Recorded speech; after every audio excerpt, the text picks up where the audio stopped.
था कि सबसे टॉप पर राजेंद्र बाबू का नाम था और उन्हीं की कॉपी पर लिखा गया है जो हर युवा जानता है करना नहीं चाहता है, जानता है examiner is far better than examine Rajendra Babu के कॉपी। यहाँ तक आता है जो प्रश्न पूछे आउट ऑफ सिलेबस है, हमरा चोरी करने दीजिए नहीं तो हम एग्जाम को बहिष्कार कर देंगे। होता है ऐसा। आज पेपर उठाकर पढ़िए, यूनिवर्सिटियों में हमेशा आता है क्या विद्यार्थियों ने परीक्षा को बॉयकॉट कर दिया, इसलिए बहिष्कार कर दिया कि आउट ऑफ सिलेबस था। ब्रह्मांड के ऊपर का प्रश्न था क्या? शायद अपने गुणों को सुधार के अच्छा बने, समाज अवश्य सुधरेगा। आज इसका सबसे बड़ा उदाहरण आपका युवा प्रकोष्ठ है, मॉडल की तरह है। आप देखिए एक एक भाई ने अपनी अगर सुधार की।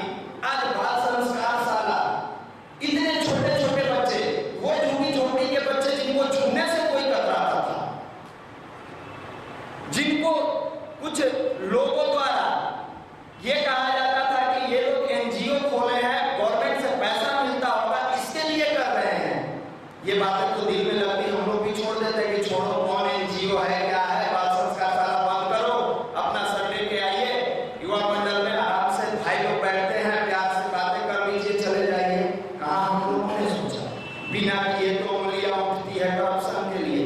आप एक बातों का ध्यान रखेंगे, जब भी इस उंगली को उठाएंगे तो देखिएगा सामने एक उंगली उठती है, छोटी नाक के सामने कहती है कि बेटा तू चेक कर, 3 एंगल से अपने आप को चेक करो, तो एक ही एंगल से गंदा है, तू तीनों तरफ से चेक कर ले, चिंतन चरित्र और व्यवहार तीनों तेरा पवित्र है, तब उंगली उठाना, वरना पहले इस तीनों को मजबूत बना ले तब तुम्हें राइट बनता है किसी पर उंगली उठाने का। और ये ऊपर की तरफ आती है तो चिंता मत कर, परमात्मा आशीर्वाद, परमात्मा ऊपर बैठा है, वो अवश्य इसका इंसाफ करेगा।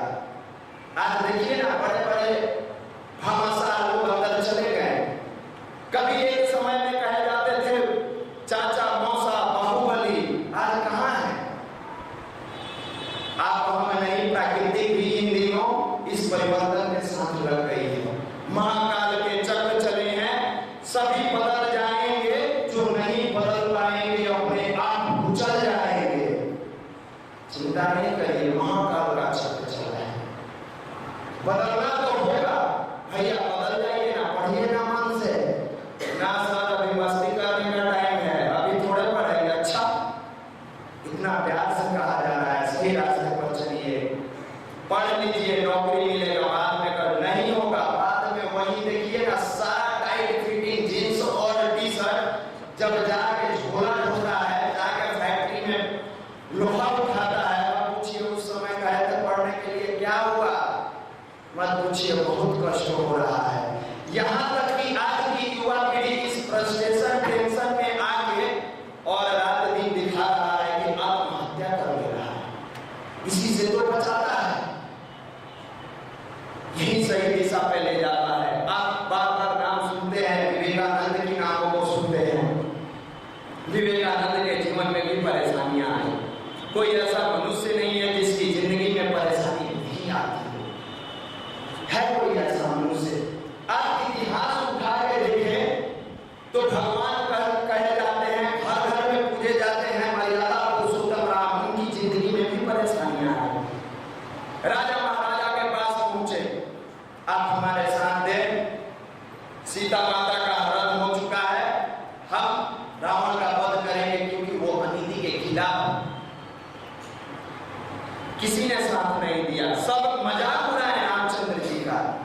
ये देखो ये कैसे हैं, ये रावण को मारेंगे, इनको तो अपना गद्दी मिला नहीं, घर से भगा दिया गया, भरत को गद्दी मिलना इनको था, भरत के नाम पर ये 14 साल का वनवास दे दिया गया, ये वनवासी मारेगा रावण को। सब मजाक उड़ाए, परमात्मा तो श्रेय अवश्य देंगे, वो चाहे श्रेय का अधिकारी जिसको बनना है बन जाए, ये राष्ट्र अवश्य बदलेगा, इसमें कहीं कोई शक नहीं है। जिसको श्रेय का अधिकारी बनना है वो कहीं जिला पदाधिकारी बन जाए, कहीं बैंक का पदाधिकारी बन जाए, कहीं रेलवे में कर्मचारी बन जाए, कोई समाज सुधारक बन जाए, कोई लीडर बन जाए। ये विश्वास माने कि ऋषि बाड़ी देववाणी ऋषि वाणी होती है और उन लोगों द्वारा कहा गया है कि ये राष्ट्र अवश्य बदलेगा, तो किसी की हिम्मत नहीं है कि इस राष्ट्र को बिगाड़ देगा। ये अवश्य परिवर्तित होगा। आप समय का तो इंतजार करें, चाहे पेड़ कितना भी हरा भरा क्यों ना हो, कितना भी मजबूत क्यों ना हो, बिना ऋतु आए फल नहीं निकलता। समय का वेट करें, ऋतु आते ही समाज की जैसे पेड़ों में फल निकलता है, समय आते ही समाज का परिवर्तन होगा और हो रहा है। आज के ठीक 10 से 12 साल 15 साल पहले आपको सड़क पे चलने में कमर में दर्द हो जाता था, आज कम से कम एक परिवर्तन तो दिखा। गांव में लड़कियां शिक्षा हासिल नहीं करती थी, आज देखिए सड़कों पर साइकिल लेके लड़कियां मैक्सिमम नजर आएगी और परिवर्तन ही तो दिखा कि इस बार जितने भी टॉपर्स है सारी लड़कियां हैं। ये परिवर्तन नहीं है, ये सबसे बड़ा परिवर्तन है। वो चाहे आईसीआई बोर्ड हो, सीबीएसई बोर्ड हो या बिहार बोर्ड हो, सब में टॉपर लड़कियां हैं। क्या आजकल के लड़के चूड़ी पहन के बैठ गए हैं जिनके हाथों से कलम में वो आग पैदा नहीं होती जिससे कभी भारत के इतिहास में गाथा लिखा जाता था। आज झांसी की रानी तो बन रही है, आगे आ रही है। आज सरोजिनी नायडू तो सामने आ रही है, लेकिन भगत सिंह और विवेकानंद कहां धोखे पड़े हैं? वो किस खोह में जाके बैठ गए हैं जिनके अंदर की वो तेज और प्रचंडता इस समाज के लिए नहीं आ रही है। आज सही रास्ते पर चलने वाले बहुत कम मिलते हैं, उनकी बुराई को देख के हम भी लिप्त हो जाते हैं। कहीं ना कहीं हम सब भेड़ हैं, भेड़ एक दूसरे के पीछे चलता है। शेर तो इकलौता होता है, जिधर चलता है उधर रास्ता बना लेता है। आप शेर हैं कि भेड़ आंदोलन करने। कहीं ना कहीं हम सुधरेंगे, परम पूज्य गुरुदेव की लाइन, युग सुधरेगा।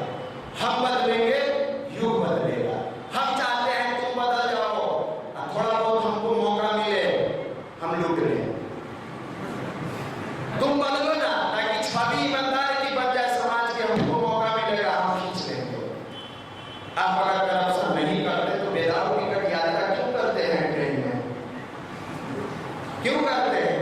ये भी तो एक करप्शन है कि नहीं है? कहा जाता है कि सरकार जनता के हित के लिए बनती है, जिसको जनहित के कार्य के लिए चुना जाता है, तो गवर्नमेंट भी बार बार इस बातों को लिख लिख के दिखाया जाता है, क्योंकि ये लिखने वाली बात नहीं है। सार्वजनिक संपत्ति अपनी संपत्ति है, इसकी रक्षा आवश्यक है, ये लिखने की जरूरत है। आपको नहीं पता है कि इससे आपको सुविधा मिलती है, आपको नहीं पता है कि इससे आपकी जिंदगी की कितनी परेशानियां दूर होती है। ग्रामीण क्षेत्रों में आप देखेंगे सरकारी अस्पताल है, क्या उससे सरकार को मदद मिलती है कि उस ग्रामीण इलाके में रहने वाले लोगों को मदद मिलती है? गांव में सरकारी विद्यालय है, उससे आपको आपके गांव वालों को मदद मिलती है, गवर्नमेंट को मदद नहीं मिलती है। तो सार्वजनिक संपत्ति तो आपकी संपत्ति है, फिर नुकसान क्यों करते हैं? आप भी कहीं ना कहीं करप्शन कर रहे हैं। गिनाया जाए तो शायद ये दिन कम पड़ जाएगा करप्शन का लेवल। पहले जान को लेके लेवल होता क्या है और कैसा होता है, ये दूर होगा। आप बिल्कुल, ये मेरे सारे भाइयों से अनुरोध है कि विश्वास माने और पढ़ लें कि अगर आपने एक दिन भी शुरुआत आज से की गायत्री जपने का, तो ये जरूर पवित्रता की तरफ ले जाएगा। रामचंद्र जी ने सबके पास हैं, किसी ने उनका साथ नहीं दिया। किसने साथ दिया? बंदर, भालू, रीछ, बानर, इन लोगों ने साथ दिया। रावण को जब खबर होगा कि रामचंद्र जी बंदर भालुओं के साथ युद्ध लड़ने आएंगे, बड़ा जोर से ठहाका लगाया। हो गया ना, राजा महाराजा साथ नहीं दिया तो बंदर भालू लेके आया, खूब जोर से ठहाका लगाया। जब बुद्धि हो जाती है आदमी की कुमार्ग की तरफ, सही बात नहीं सोचता है। आप महाभारत में भी देखे होंगे, आत्मा में भी पढ़े होंगे, जब नाश मनुष्य पर छाता है पहले विवेक मार जाता है। जब नाश छाता है तो विवेक को पहले मार देता है। विवेक तो रावण का मर चुका था, बार बार उसकी पत्नी समझाती थी, आप ऐसा ना करें, समझाती थी ऐसा ना करें। उनको सब लोग, वो तो बुद्धि सवार थी, नाश हो चुका था विवेक का। बंदर भालू को साधारण समझने वाला हो रहा हूं, हमेशा गलती करता है। जब बजरंग